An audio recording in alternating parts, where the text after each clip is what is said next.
etc. So broadening the tax base, everybody supports that. All right. Yeah. Thank you, Wanena. Now, let's move on to another thing and look at must the budget increase every year? Must the budget increase every year? Because now we have pending bills standing at 700 billion, about 700 billion, where the national government is at 500 billion, and for counties, about 200 billion. So when you look at this and the budget 2026, 2027, there is no space for pending bills that are there. Yet we have pending bills. So I would like to know, Kimani, what you think about this, because this is a very serious issue, especially Wainaina earlier on spoke about there are all these projects in counties. A road has been built, but it's not finished. The works are left there. So what are we looking at in terms of pending bills? Yeah, and thank you so much. And I think to your question is that whether the budget must increase, it doesn't have to increase every year, because we should look at what is the priority for now. We are trying to, and as my colleague mentioned, we are trying to say we will build another road, but that road we don't even have money to be able to build for that road.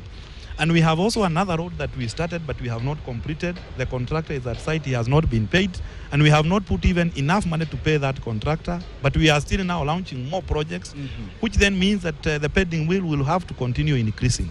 So for me, we don't have to increase the budget every year. What we need to do is to prioritize and say, there are some significant projects that we have started that have not been completed, and if we complete those projects, they have a huge social impact to our Kenyans, and therefore, can we then focus and concentrate on those? Otherwise, if we continue launching and including more projects and increasing our budget, what that can only mean is that the pending bill will continue to increase. And you see, the bad thing with the pending bill is that especially when we get to the transition period, like now, next year, especially for county government, you'll find that a certain contract or a certain supplier supplied, after that he was not paid by that county government. Then the next governor who comes in, he'll say we'll have to audit some of this particular documentation.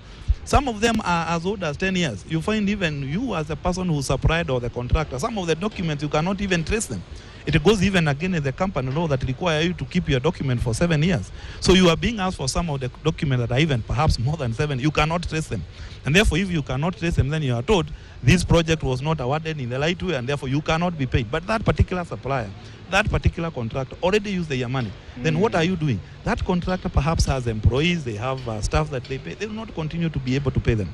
And that's why you find most of the people at the ground are struggling, because that money is not trickling down to them. And perhaps to add to the question we were talking about, the tax to GDP ratio, it is also important as Kenyans to realize that the World Bank have actually said for any economy to grow, you need to be able to contribute at least 15% of taxes to GDP. In Kenya, we are at 13%. That is, as much as we want to complain that the government perhaps is not using the resources well, we are also not giving them the enough resources that is required.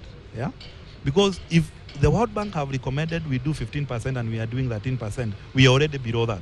Most of the European countries, actually, the tax to GDP ratio is an upward of 25%. Wow. And therefore, for them, it essentially tells you that, I mean, the citizens of that country are giving their government enough resources to work with. And therefore, those governments do not necessarily have to borrow. So that is also something else we need to ask ourselves.